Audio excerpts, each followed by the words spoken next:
Krishna's blessing, has given everything, why do we keep cows?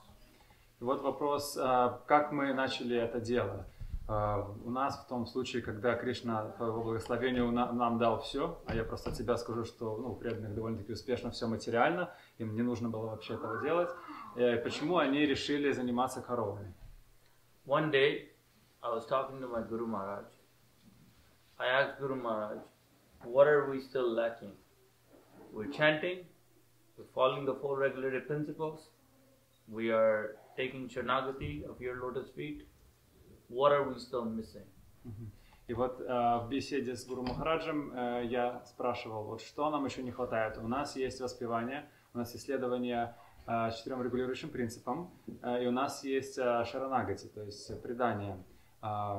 Что еще не хватает? So he said, so I said, how can I please the Lord Govinda? How can I please him? What am I still lacking? И Прабху сказал, как я могу удовлетворить Господа Говинду, что мне еще не хватает? So he said, serve the cows, my Guru Maharaj. И он сказал, служи коровам. And I said, Maharaj, in Canada? He said, yes, in Canada. И он переспросил, в Канаде? Махарадж сказал, да, в Канаде. So we came home. So my mom, my dad, my wife, myself, and my sister, we all are initiated by the same Guru. То есть он, его жена, дети, они все инициированы одним гуру. So Guru Maharaj, we came home, so we decided as a family, my mom said, you're going to keep cows or you're going to do business. So we decided we're going to do business. И вот его жена спросила, ну ты решаешь, что ты хочешь заниматься коровами или вести бизнес? Ну и Прабху говорит, ну я буду вести бизнес. Because we don't know anything about cows. I was only 10 years old when I came here. Потому что я не знаю ничего о коровах, мне было всего лишь 10 лет, когда я сюда приехал. So what we did afterwards is we started donate money to Indian Goshala in India. Few cows, few different Goshalas, we started giving money. Ну и что они стали делать? Они стали жертвовать на гошалы в Индии, на разные гошалы. That was a normal thing to do. But then inside, I felt guilty. You know, my Maharaj said, serve cows in Canada and this and that. You know, I took an easy route, you know. So I didn't feel good. I started feeling bad from the inside. Но Прабху стала мучить совесть, потому что он не делал это сам, а он давал пожертвования на другие гошалы.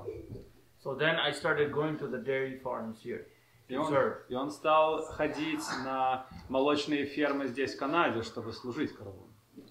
So that's when I found out what the hell is really happening to the cows. И вот в этот момент я осознал, какой кошмар на самом деле происходит здесь с коровами.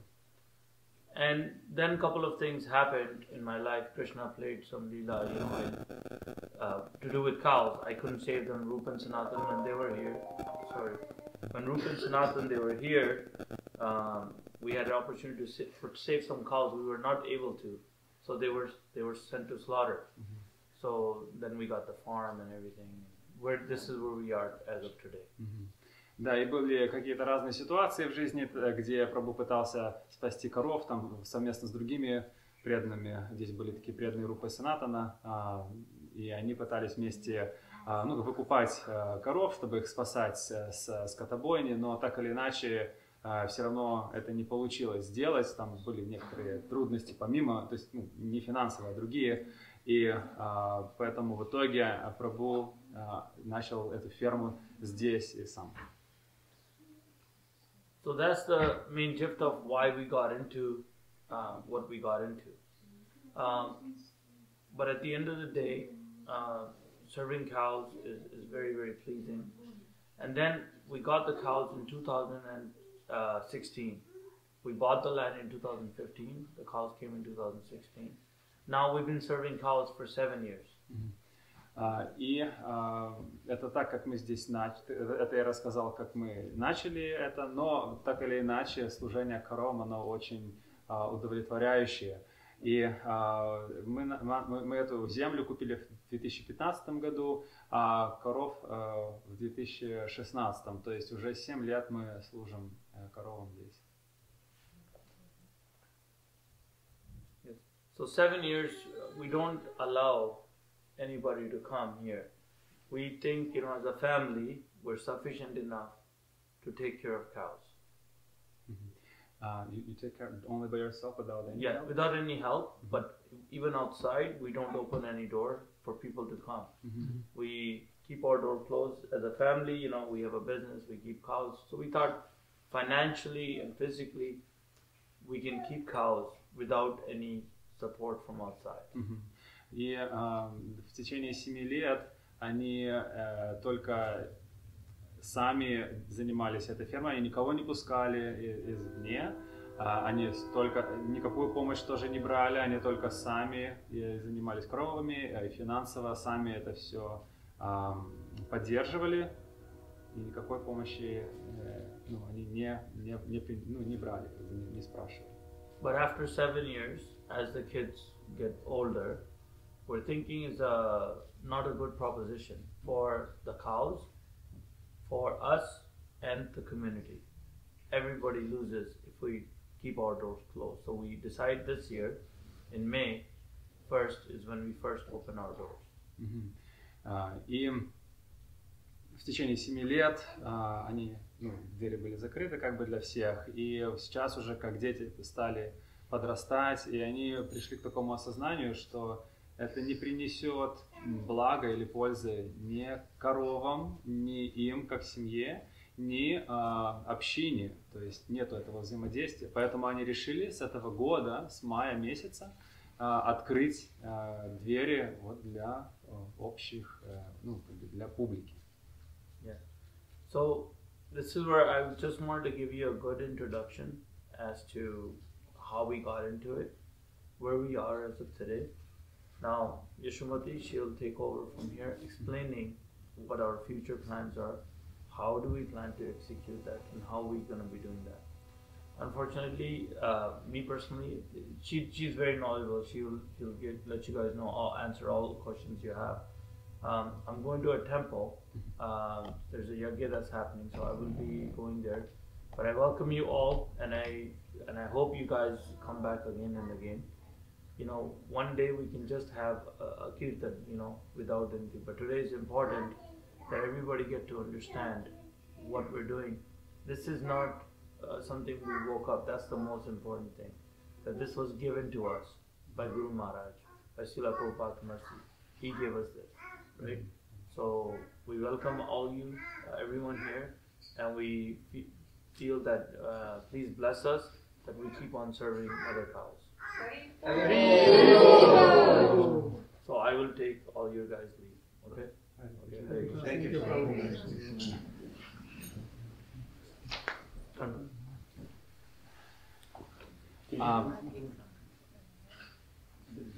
Прабху нужно сейчас уезжать, потому что там будет ягья в другом храме, куда они как раз таки телят тоже везут, поэтому он извиняется, что ему нужно. Вишал Прабху, я же говорил. Вишал Прабху. Yeah, my initiation name and my home name, my Guru Maharaj did not change. Okay. So it's the same name. Same name. Yeah. Okay. Who's your Guru Maharaj? I don't like to say his name, but I call him Sneh Shiromani. Sneh means, what would you say Sneh in English? Sneh is Compassionate or something? ultra compassionate, yes. Yeah. He started his divine grace, Radha Govind Maharaj. So he used to come here, but now he's... Yeah, I know him. I was with him in Tirupati one Oh. together. Oh wow. Yeah, he's Okay. based in Vrindavan, so. Поэтому сейчас его жена, Матаджи Шимати, будет продолжать рассказывать о том, какие у них есть планы на будущее, то есть на что они дальше смотрят, тогда как Прабху рассказал, как они к этому пришли и что происходит в настоящее время. I don't know what already took place. I guess more of what we're planning on doing, right, in the future. That's what he wants you to say. He explained what happened and what's happening. Right. So, as of today, we have 10 cows and 6 bulls, right? So, what we're thinking is our main focus is now is how to make it sustainable, right? Что у нас есть 10 коров и 6 быков, и сейчас главная приоритетная задача это понять, как это сделать стабильной, да, то есть самодостаточной системой. Right. So obviously we protect them. So if you obviously don't kill the cows, and dairy, we cannot do dairy because of many reasons. I mean, we can get into a lot of details with dairy because it's not. You need a quota in order to do dairy. You have to slaughter, right? Yeah. It goes hand in hand. Yeah. So if we don't kill them, we don't do dairy. Then what do we do to make it sustainable, right? So. Да, то есть вот такая задача, как это вот поддерживать теперь всех коров. Ведь нельзя, здесь им нельзя делать распространение молочных продуктов, ну или молока в том числе, потому что из-за законов, то есть законы так устроены, что должна быть соблюдена определенная квота. И для того, чтобы соблюсти эту квоту, коров необходимо на скотобойне в итоге отдавать, когда они там не дают молоко или там стареют. Поэтому это явно они не собираются делать, и поэтому это не посильная задача вот эту квоту соблюдать для закона. Right. So one of the things that we're looking at is obviously growing food, right? Growing food because their main product is their cow dung and cow urine, which the boys will give you from the time they're born till the time they pass away, and the girls. So right now we see how our food is grown, right? There's no taste, there's no quality, right? So we're looking at that as we have the land, we have the machines, we have the cows, and now grow food. But obviously we are in a cold climate country, right? We're limited to the season. We have one season. Yeah. We cannot grow all year round. Yeah. И теперь каким методом можно это поддерживать? Это они смотрят на то, чтобы выращивать еду, то есть овощи, а также использовать навоз и мочу коров, что в принципе всегда есть, это продукты, которые всегда дают коровы. Но сезон выращивания овощей, он довольно-таки короткий в этом холодном климате.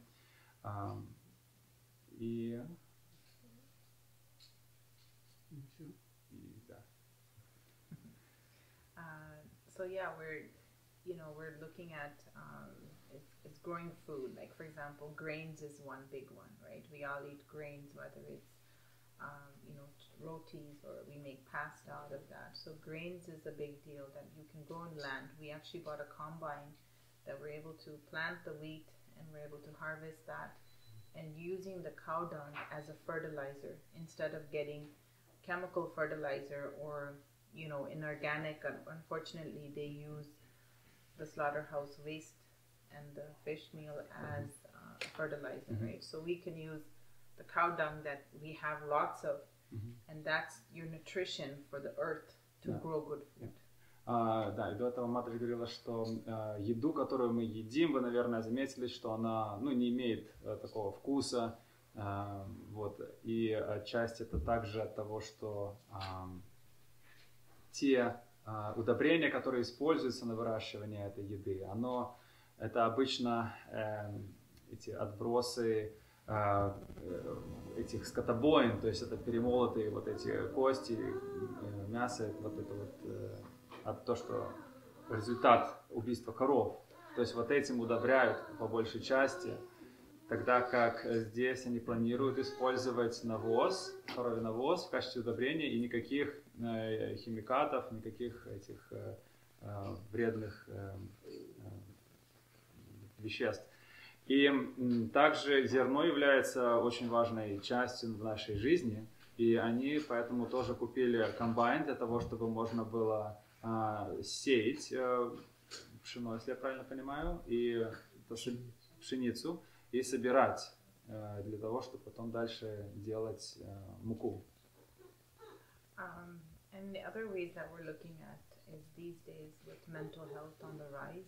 A lot of people go to therapists, or they have dogs as therapy and stuff. And cows in the mainstream are looked upon as food, as livestock. There's no other purpose for them, right? But our thing is we're trying to change and make everyone aware, not just devotees, that look, cows bring a lot more to the table because they're worth more alive than they are dead, right? Because for mental health, when you have depression, anxiety, all these, there's actually medical research done that when you spend time with them, it actually heals you from inside. So that's another, through mental health, that's another way. There's your food, then there's mental health, and then there's agrotourism. Также есть такая проблема, как mental health. Психическое здоровье, да, у людей проблемы с психикой, и как эту проблему могут помочь с ней коровы. То есть обычно традиционно коровы, на них смотрят как на еду, но у коров есть и гораздо больше, что они могут нам дать, в том числе как терапия с психическими расстройствами. То есть когда человек проводит время с коровами, то то есть это помогает психике, и были также клинические исследования сделаны в этом направлении. Yeah, and the other one is through agrotourism, right? For example, the town of Caledonia is going to be coming to see us. So they want to know, they want to promote people coming to farms and understand what farmers are doing, how they're growing food, how we are important to the environment, to society, because we have such a disconnect of where our food comes from and what farmers do and what their goal is. Because you live in a city, children think that milk comes from the grocery store. They think food is on the shelf. They don't even understand what dirt is. They don't know that food is actually going from the dirt. Yeah, it's true. Да. То есть и третья цель, что они планируют делать, это развитие агротуризма, где предоставляется возможность городским жителям увидеть, как на самом деле растет еда, что на самом деле делают фермеры, потому что люди просто привыкли брать еду с полки, но они не видят, как она на самом-то деле происходит. И вот город Каледона, то есть, как это сказать, мэрия, они тут сюда придут, и они будут смотреть у них, что здесь происходит, и вот они планируют, чтобы даже при помощи города, да, то есть поддержки города, развивать этот туризм, агротуризм в этом городе Каледон. Another thing is taste of food, right? When you eat something now, the taste is not there. Why? Because all the fertilizer that's going in is all chemical fertilizer. So when you put something synthetic in, you're going to get back something that's fake, right? If you grow something in your home, in your garden, you see the taste difference. You're like, oh, this tastes good. So now the next generation, the younger generation, have forgotten what real food tastes like. I'll tell you a perfect example, milk. Children are so used to drinking milk from, the grocery store, that when they drink the real milk, because the real milk has a nice aroma, it has a different taste, they think that's not right. Mm-hmm. So their taste buds have changed, right? Whereas, because they won't know what real food is anymore. Everything is processed, right? Также вкус еды, как было сказано раньше, то есть почему у еды нету того вкуса, как он, скажем, есть, когда вы выращиваете что-то сами у себя там в огороде, другой совсем вкус. То есть в эту обычную еду используются такие вот химикаты, какие-то тоже искусственные, и, соответственно, оно и вкус не дает правильный. Второе – это молоко, то есть дети привыкают с детства пить обычное молоко, но оно, когда они на самом деле пробуют вот это настоящее молоко, оно совсем другого вкуса, и у них отвращение, они думают, что что-то не так с этим молоком, потому что их вкусовые рецепторы привыкли к обычному молоку. I think in terms of sustainability, these are our main focus because, it kind of covers everything. So otherwise, because it requires money to maintain them, right? They need to eat, there's land, and then now that we have bulls, you have to keep the bulls on a separate land, otherwise you will get lots and lots of babies, right? So you have to keep the bulls separate. So we actually got another land that all the bulls will be there. So that will be the bulls Goshala. Right? So, yeah. Да, и вот эти вот три основные направления, это для того, чтобы поддерживать это и чтобы эта система была самодостаточная, тогда как к тому же у них же есть 6 быков, а их нужно пасти на отдельной земле, потому что иначе будет слишком много телят. И поэтому они купили еще одну землю специально для быков, и там будет отдельная гошала для быков. Yeah. So I don't know if there's any, I think questions, right, would be good because maybe some people have Абсолютно. Yeah. Какие вот вопросы у кого-то, может быть, есть? Они планируют развиваться дальше, расширяться, то есть еще больше коров будет или как? Are you planning to expand and get any more cows? We don't bring any cows from outside, just because we find that's not the right way. Because how many can we save? All we're doing is doing that dairy farm a favor by taking off from them, right? Да, что касается, они не берут коров извне. То есть, получается, может быть такая концепция, чтобы спасать коров от скотобойни. Но что происходит? Оно поощряет эту систему. То есть, когда они берут коров у другой фермы, то они тогда еще больше коров там, себе возьмут. То есть, оно не решает проблему. Поэтому извне коров браться не будут. There's so many animals that we can take care of, right? Like there's only so much that we can do ourselves. Yeah, but you have babies, I mean, are you gonna still explore? No, become bigger and bigger because you have female and male, so yeah. they make babies. How? So that's why the bulls are now in the front and the cows are here, right? So that we can control control the breeding, right? So otherwise, yeah, if we let them all together, we will have like 100 by in a couple of years, right? And it's how much we can handle at the same. And plus, we have to make a good model of a successful farm. Then if someone has inspiration to open one somewhere else, then we can say, okay, do this because this is working for us. Let's copy this somewhere else. One farm feeding a community, that farm feeding a community, not corporations feeding us, because for them they're feeding us poison, Да, то есть, если коров, опять-таки, быков и коров не разделять, то будет слишком много, будет телят и будет неконтролируемое размножение коров. То есть, и тогда это невозможно будет поддерживать их всех, поэтому они подходят к этому так, сколько они смогут на данный момент поддерживать. Потому что такая задача у них, чтобы показать, что ферма удачливая, удачная, успешная. Чтобы другие тоже вдохновлялись, люди такие фермы у себя организовывать, и они могут подсказать, вот делайте то-то, то-то, там, или не делайте то-то и то-то. И тут важная такая тоже задача, чтобы именно фермы людей кормили, а не корпорации, потому что они только яд дают. You mentioned that dairy and slaughtering comes together, so I didn't get it. So what are the rules that support it? So why is it? Yeah. So okay. So it's a little bit long, but I think it's important to understand, right? Because say I want to sell milk, right? I want to be a dairy farmer. I start off with 50 cows. So the government will give me a quota that I have to sell. The milk, all of it goes to the government. So you don't sell it to the public. So you buy into a quota, and now you have 50 cows. And in order to have milk, you have to have babies. So that's kind of complicated. Yeah, I know it gets. I know. I wish I had like a little diagram, but it's. In general. Yeah, so it is long, but I think it's maybe to translate it'll get lost somewhere. It might be, yeah. So I don't know what's the quickest way to explain.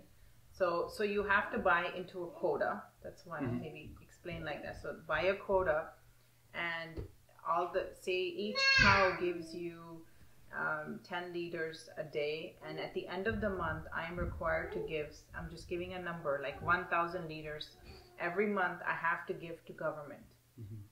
Now if I give them 900 or I give them 1,200, I will get a penalty, so I have to pay a fine. So yes, you have to give 1,000 by hook or crook.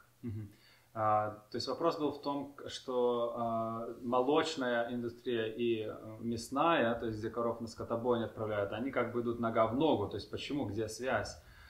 И вот объяснение такое, что ну здесь сложное объяснение, но если в простых словах, государство дает квоту определенную, которую нужно соблюсти, причем нельзя дать меньше или больше, то есть, допустим, если там корова дает, к примеру, там 10 литров в день, там в месяц, допустим, в зависимости от того, сколько коров, там должны, допустим, дать, то есть фермеры должны государству выдать 1000 литров молока. Если они меньше дадут, там 900, например, то у них будет штраф. Если они дадут, ну, произведут больше молока, то есть, допустим, 1200 литров, то тоже штраф будет.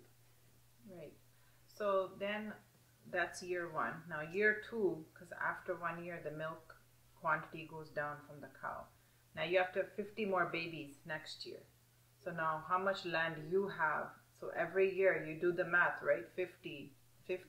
And now if you have 50 boys, where will you keep those 50 boys? Right now with dairy, bulls are a waste product.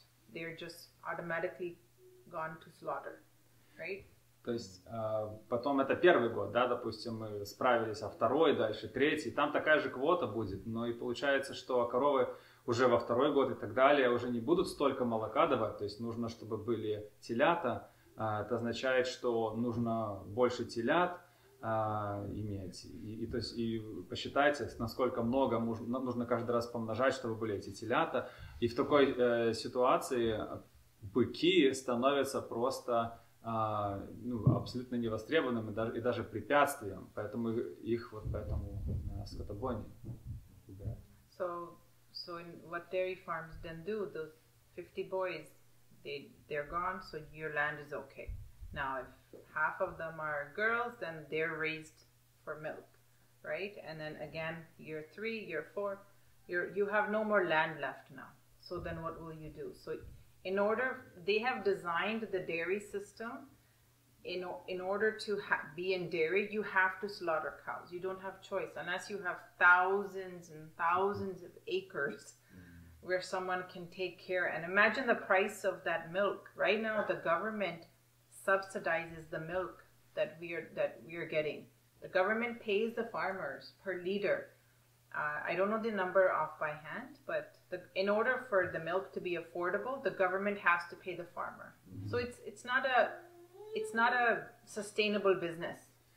И вся проблема в том, в земле, да, то есть сколько по площади есть земли доступной для того, чтобы, если нужно еще больше там телят, то тогда нужно куда-то быков девать, и тогда поэтому их убирают для того, чтобы освободить место для пастбища. И поэтому эта система так по дизайну устроена, что коров необходимо на скотобойне отдавать, иначе это будет невозможно производить такую квоту. И второе, это субсидирование молоко, да, то есть для того, то есть государство платит фермерам за производство молока, потому что иначе это невозможно будет, будет слишком дорогое. То есть уже система так работает на пределе финансовом, чтобы это молоко было доступное по цене для людей. Yes, unless we get a special permit from the government, that's because look, we feed the baby. With the dairy industry, they get formula, and that's what babies are fed. The milk is not given to the babies. With us, like we feed the baby, so then we're not getting milk at that time. And then as they get older, then you slowly, minimum 3 to 4 months, they have to only drink mom's milk. Because their stomach is not developed. It's like children, right? You have to they're on mom's milk for a certain amount of time. Same thing with cows. So if you give them formula, that's not the right way. If mom has milk, then you give them that, right? So that's another way is sustainability. Да, и еще этот нюанс включается для того, чтобы это была система самодостаточной. То есть тут такой нюанс. Коровы, телята, они пьют молоко своей матери, коровы, на протяжении 3-4 месяцев. То есть обычно на обычных молочных этих фермах им дают формулу, а это неправильно. Вот, то есть они что делают преданные здесь, они естественным образом как бы их содержат, то есть дают молоко коровы. Соответственно, это уже меньше молока остается. И вот они надеются получить какое-то специальное разрешение, лицензию, чтобы можно было так делать. Но как бы пока это только надежда. So yeah, so that explains why dairy, it won't work for us. Yeah, yeah.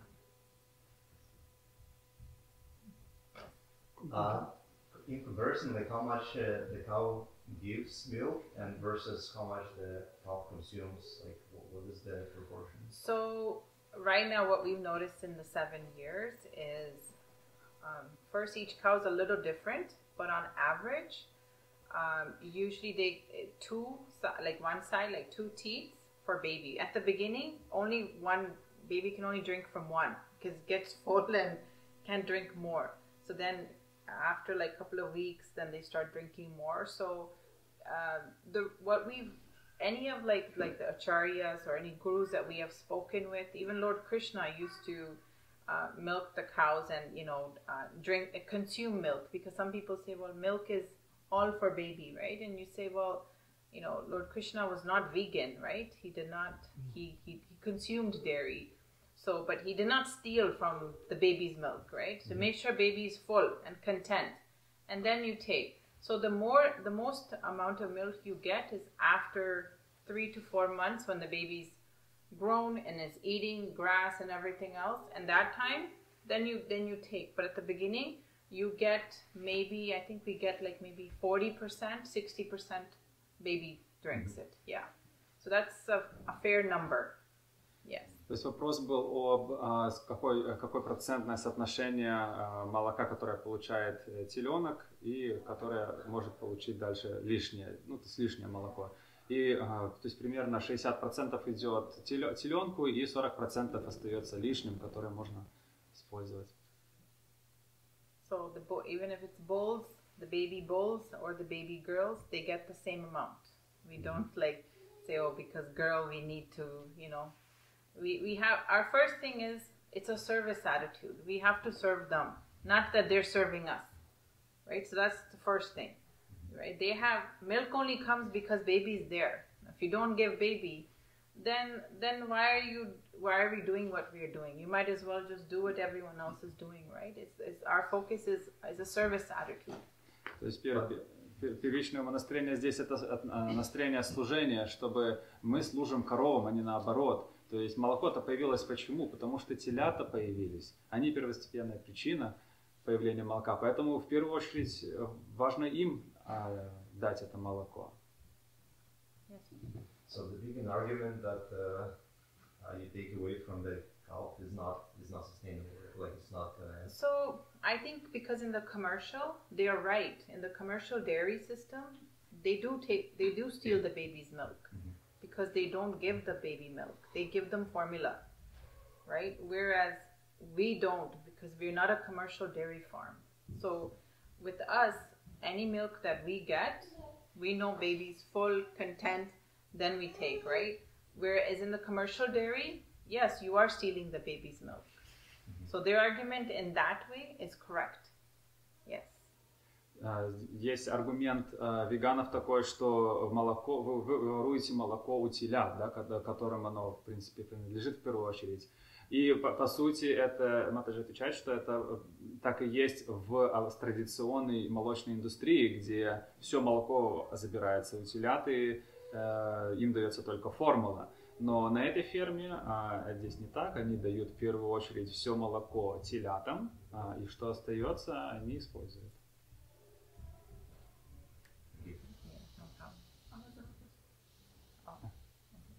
Can we try the real milk? Yes, so I have some right now. I'll get you guys all to taste some, because then you really, and you're fortunate because, for the last year and a half, we had no milk at home. No milk. And it's hard for someone to understand. You have so many cows and you should be bathing in milk, right? But it's not true. Milk is like this or like this. It's never, because if it's always available, that means like either you have a lot of cows, maybe 50, so someone is always giving milk, because we only have 2 or 3 at a time. So babies are drinking, so we don't get any. So then it's like, it's up and down, right? So very inconsistent. То есть будет возможность попробовать немного молока, и сейчас, к счастью, оно есть здесь. Последние 1,5 года у них не было у самих молока, все отдавалось телятам. И вот это вот так оно работает, что либо молока очень много, либо его очень почти нету, мало. Тогда как если все время будет достаточно молока, значит либо много телят, вот, ну, дальше много телят. Но в данном случае у них где-то 2-3 теленка обычно за раз. Можно я уточню просто? Я не совсем поняла, они сейчас сдают молоко государству? Как они с государством взаимодействуют на данном этапе?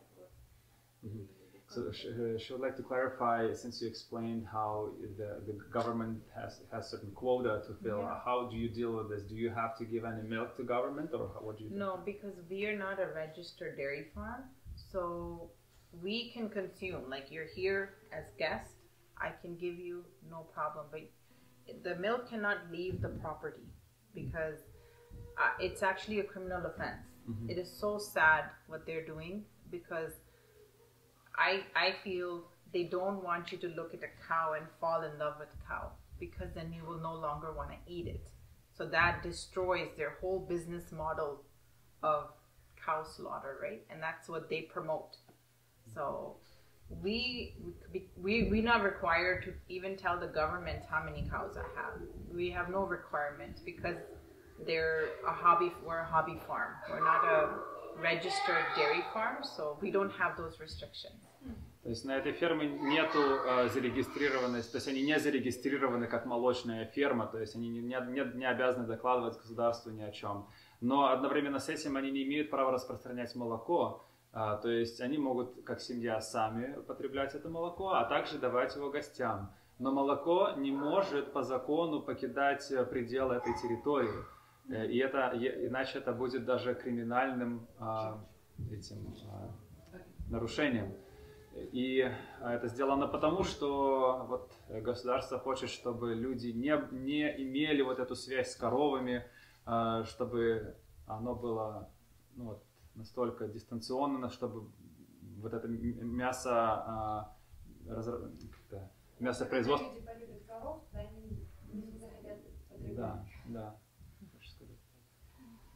Beautiful language. I wish I could understand it. Yes. So you said that like having the organic, real, what you're doing, how you take care of your cows, like having this kind of dairy farm, as you said, going into like a business actually, it's not sustainable. So does that mean that like the organic, I don't even know what that means at this point, like organic dairy farms that are like the more expensive milk that I sometimes see at the superstores, it's not. So you have to understand whether they're organic or whether they call it, wholesome. Anything that is, number one is they're still part of the whole dairy system. So which means cow slaughter still exists just because they're organic. All organic means is that where they're eating their feed, they don't spray certain amount of chemical. They're still allowed to spray chemical, but it's just like a little bit less.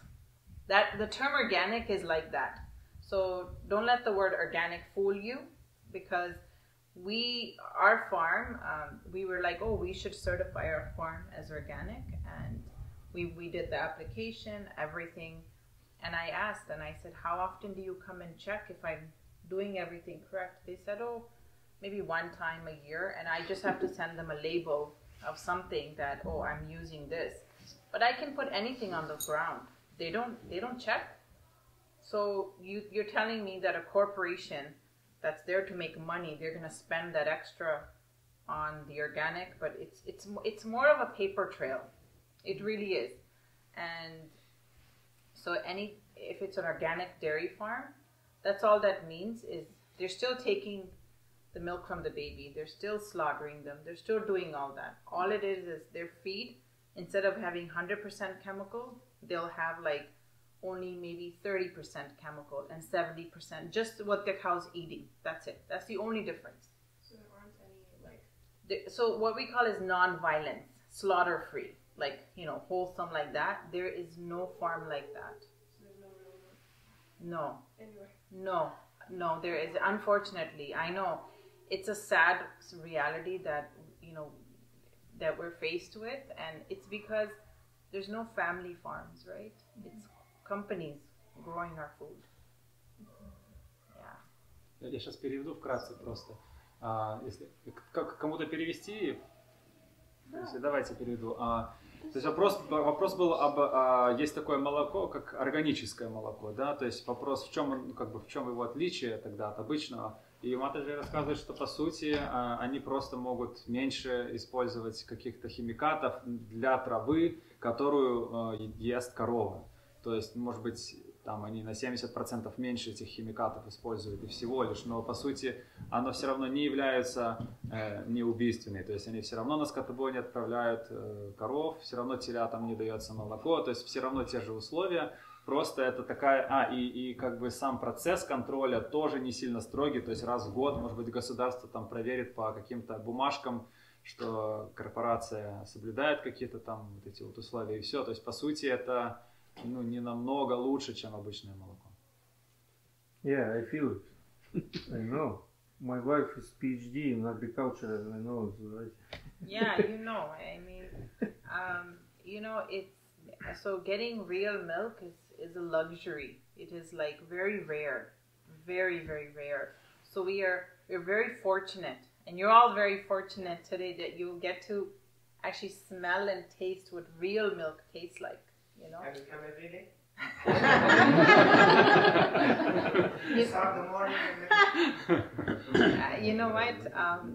I wish I had like 100 cows and I have all the space and I can do all that and I give it to people. I wish, but it requires a lot of effort, right? It requires a lot of we would need more land.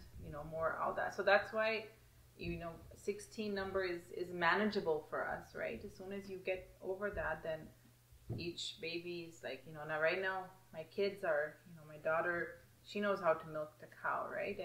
Or feed or do right now, she does every morning service. My son in the evening, my husband, and then, it's a family effort, right? Mm-hmm. We cannot hire someone from outside to come do this because, as I mentioned to some of you, cows are very personable. When they see someone new coming, you can't just go and milk them because you think it's cow. They're like, oh, hold on, why are you touching me, right? So it needs a relationship. That trust has to be there, right? So unless we put machines on them, they're robotic, and then you kind of taking away from that personal feel. So I think milk is like a dividend for a company. It's a bonus, right? So I think Mataji had a question. Thanks for bringing out the topic on the mental health and how you can heal from within people who need that attention and relationship. Yeah. In terms of business sustainability and how you evolve into getting the milk and get them fed and getting them more, all that area of the business. But the other thought I had as you were speaking about that was there is a camp, summer camp in Mississauga for kids, Unleash Imagination. So what they're talking about, unleashing imagination, they let kids draw from the horses, they make paintings, and they let kids to take care of the animals. So this is building the trust in the relationships. Horses different from the cows. I understand they can ride them, so it's more activity involved. Yeah. But there is such a place for kids where they can build relationships. Who wants to draw, they draw them, and who wants to, Oh, that's interesting. Yeah, because we are looking into children's camps as well. Some people have approached us to do the camp, and I think that it's amazing because the children really connect with them. We have 2 horses too and a pony. So when they come, they, you know, with the baby calves, the children just love them. And they were like, oh, I didn't know cows were like this. I didn't know cows are like this, because, you know, they're kept away from people. All these rules are in place so that cows remain as, just they look at them as food, nothing else. You know? Да, то есть, ну, здесь был разговор о том, что есть лагеря детские для того, где они могут взаимодействовать с животными, и вот, может быть, здесь будет такая идея, вот, ну, она также может рассмотреть, да, такое в будущем, то есть по мере развития этой фермы.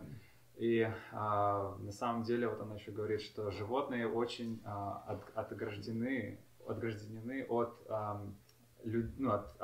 от людей, обычно граждан, то есть нету этого взаимодействия, то есть.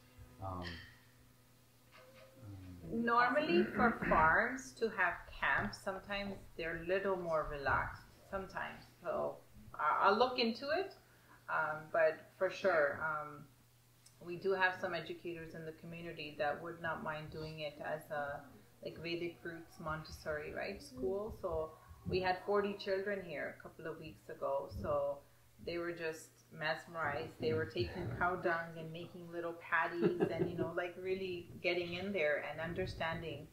So it's coming out, it's coming, and main thing is awareness that, you know, is number one, and then you implement other things. It's just that, you know, our government spends so much money on applications supporting mental health, and this is one of those things that provide the real touch and the real connection, rather than just something artificial things into helping through this journey. Yeah. So maybe they would be open to.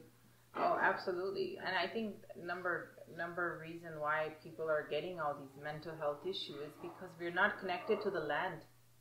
We are not. We're so disconnected. We're just connected to this. Yeah. Yes. I have one more question, like related to my previous one. Yes. As you said, like they're basically they all have the same system, those farms. So how come they're all different prices? Like, what's the difference? Because they can. Because it's just business. Marketing. So I'll give you an example. We are in the mattress industry, right? So mattress components all come from almost the same suppliers. But one company can get $2,000 for a mattress and one company can only get $500. It's because of marketing. Simple as that. It's just marketing. Yeah, it's just a strategy of how they can sell you and how they can outsell you. Realistically, that's what it is. And on average, the cows live up to 20 years. If they live like in an environment like this, yes, 20 is like, that means they've lived a good life. Yeah, you know, between 15 to 20, I would say, you know, but anything over 20 is like, oh wow, they're like really living a life. Whereas in dairy, the cows are only up to 6 years old, and that's it. Then they're sent for, Completely demoniac system. It is a demonic system, absolutely. And you know, that's what bothers us. We're like, what can we do? And we're always looking for, maybe someone has an idea of, say, hey, maybe you can do this, or you know, or you can do this. But it's an awful system. It's awful. It looks that these people not ignorant. It looks like if they do it. They know what they're doing. Yeah. They know. But it's like, I don't know. Like, there's so many things. Like, where do you look, right? Anywhere you look is something like that. But against the cows, there's a lot of injustice. Especially cow. It's the only species in the world that you can take her cow dung and cook your food on it. You know that, in the whole world. Like a dog's poo is toxic. You actually cannot even compost it. You have to pick it up with plastic, tie it, and throw in the actual garbage, not in a compost. And the dog will kill your lawn. Your grass will be dead because it falls on. Anything there is dead. Whereas a cow, it drops, it will nourish that land. So we are killing that and we are protecting that. That does not you know, it's a completely backward system. I have nothing against animals. Like, I love all of them, but it's just why them and why not them, right? That's my issue. Вот, к примеру, навоз, то есть коровий навоз — это, в принципе, единственный навоз, то есть это единственное животное, которое дает такой навоз, который оплодотворяет землю, и на нем также можно готовить, то есть использовать его как топливо для огня, для приготовления. Тогда как если возьмем собаку, то испражнения собаки, они токсичные, то есть их нужно подбирать и выбрасывать в мусорник. Тогда как если это останется на траве, то оно просто будет уничтожать траву. И получается в этом обществе что получается? Защищаются собаки, то есть все делается для них, но абсолютно игнорируются коровы и даже наоборот еще хуже. Поэтому вот такой как бы парадокс в обществе. I just wanted, okay. Yeah, thank you for all this wonderful information, and you have a great business, farm, family life. I would like to ask, like, if at any point you will have excess of milk, like, are you allowed to make dairy products, like cheese, for instance, and sell it? No? Not without a quota. Legally, no. Like, if we say legally, absolutely not. It is actually, 3 years ago, they made it a criminal offense. So this one guy that was doing a cow share, and he, every weekend now, for 4 years, he's in jail for doing that. Yes. So legally we cannot. We have spoken to the Dairy Farmers of Ontario, the DFO, to allow us, so we are actually in the process of putting together a business plan that explains everything I've talked about today in a actual presentation format, and they're willing to at least listen to us. It took us 5 years just to get a meeting with them. They would not call us. They're very close. So finally now, after all these years, we're in the process of putting together a plan that if I have excess milk, I should not be afraid. It should not be illegal for me to give you a glass of milk, right? If I don't have, it's a different story. But at least if I have, what am I going to do? Say if I have 20 liters, I can't bathe with it. Like, I'd rather give to someone who, wants it, who appreciates the value of this milk. And then how do you put a price on a milk like that? The babies are fed. The boys are capped for life, right? They're fed wholesome, organic food that's grown here. And the government will not pay us then, will not subsidize our milk still. So then how do you put a price on a milk like that per liter? I think there's no amount you can't put a price on that type of milk. It's priceless. Like you have the whole farm to support this, and right. How much that will just cost. That little bit of milk is gonna sustain the whole farm? No, it's not. But at least it's something, right? So speaking of sustainability, can you talk about that idea with the veggie boxes that you came up with, so that we can actually, as a community, support you in that way? So, as I mentioned, because we cannot grow all year round, but everyone still has to eat. You're still eating fruits, vegetables, grains, pasta.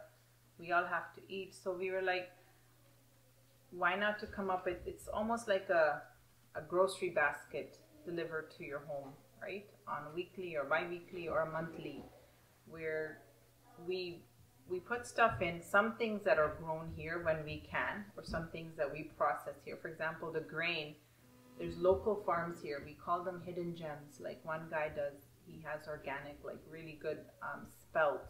So for making chapatis. These are ancient grains, not your modern grains that are causing us these health issues. So it's a basket of fresh fruits and vegetables and everything that we put in and we deliver to homes, right? And in the summer, when we are growing with using our own cow dung, we put those in there. But for the rest of the time, because all our food comes from California, Mexico, Florida, everywhere, because we cannot grow here. Everything is frozen.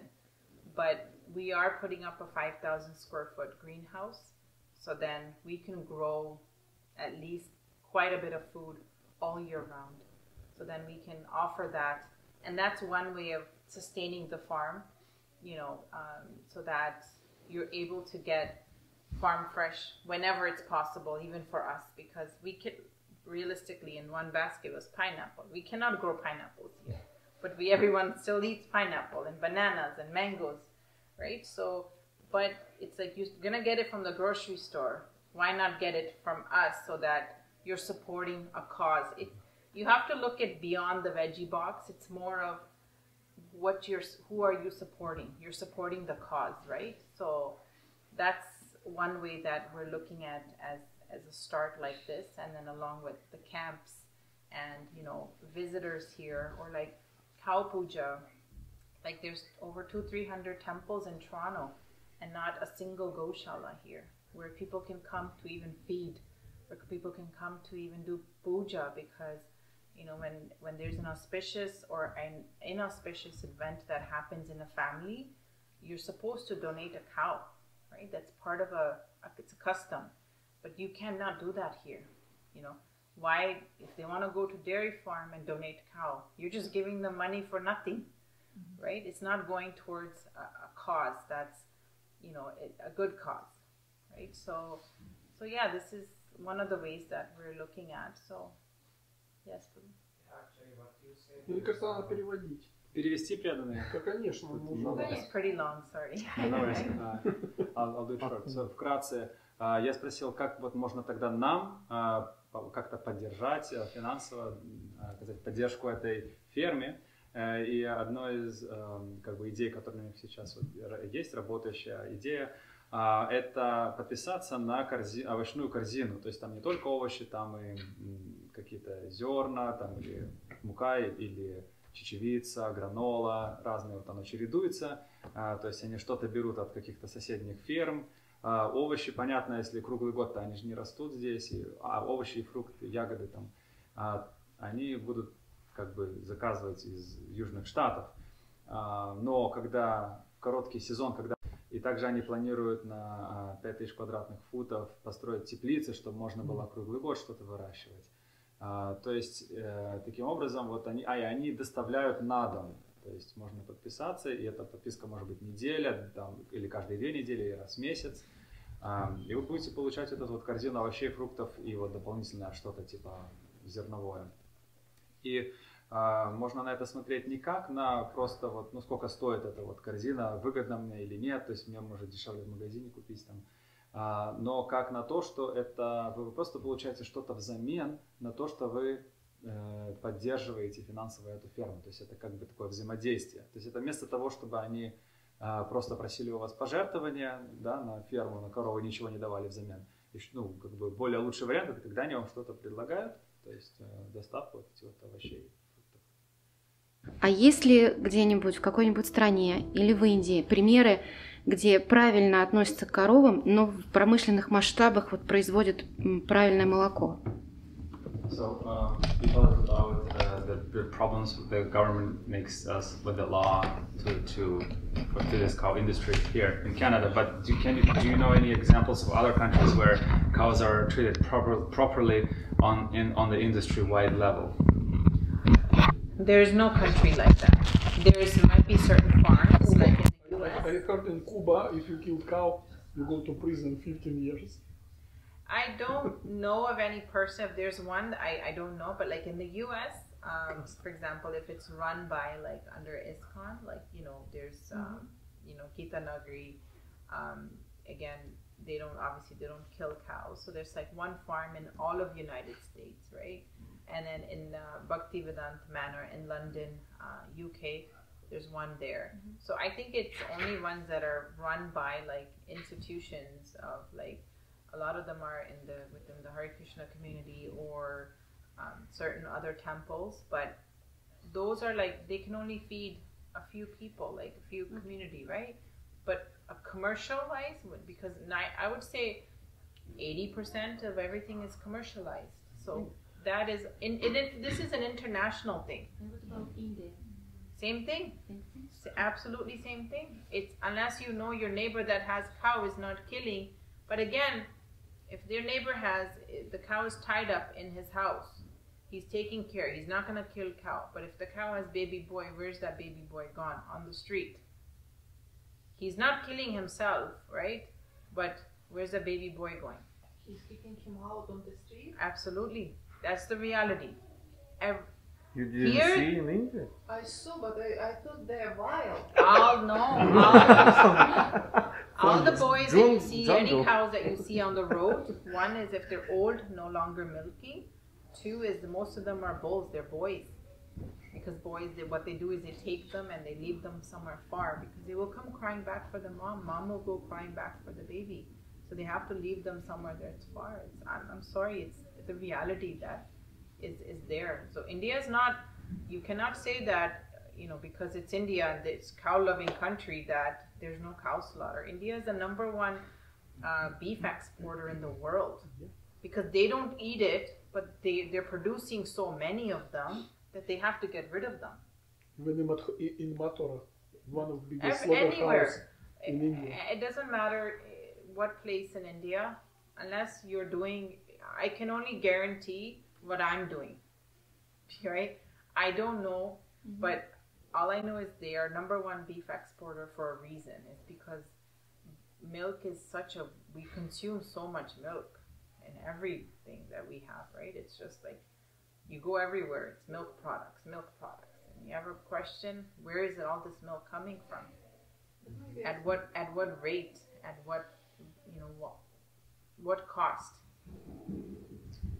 But some of it could be artificial as well. Absolutely, 100%. So much of it is artificial because they actually did a census of how many cows are milking cows in India versus how much milk is consumed. They can't match it because even here it's everywhere probably. Oh yeah, because when you have milk, people think we should have lots of milk, lots of ghee. Our freezers should be full of butter, and I said no, it's not, because there's only so much they can give us, right? And as I mentioned, like someone who has cows doesn't have milk. So imagine someone like, because they're doing stuff to the milk. When they take it, they take the butter fat off and they're mixing stuff. Because I made ice cream at home with the milk and I was like, oh, this tastes like, it's like real. And I was like, how do they get their ice cream so fluffy and like this? There's a lot of bad things happening in the world. So I think we cannot live in fear as to look, we're here temporarily, but what we can do, the best we can do, at least leave it a better place than what we found it. We cannot change them. Even Lord Krishna couldn't convince and avoid the Mahabharata, right? Because he could not convince them to give a piece of land, right? So, I mean, we can only do so much. So I think we cannot live in a state of fear, but I think you should make informed decisions, right? That's our more thing is to create that awareness of what is going on, because many people don't even know. I bet you today you did not know. Maybe you learned something today, right? Of what is happening with food, the dairy, everything. At least it's an informed decision. So when you go out there, when someone says, oh, but this is, you're like, no, hold on. This is not what this is. At least you're able to make an informed decisions on that. In terms of what is going to happen and that, yes, it's unfortunate what is going to happen. And we're just at the beginning of this Kali in this dark age. There's going to be a lot. It's written in the books. We've seen it. It's going to be really bad.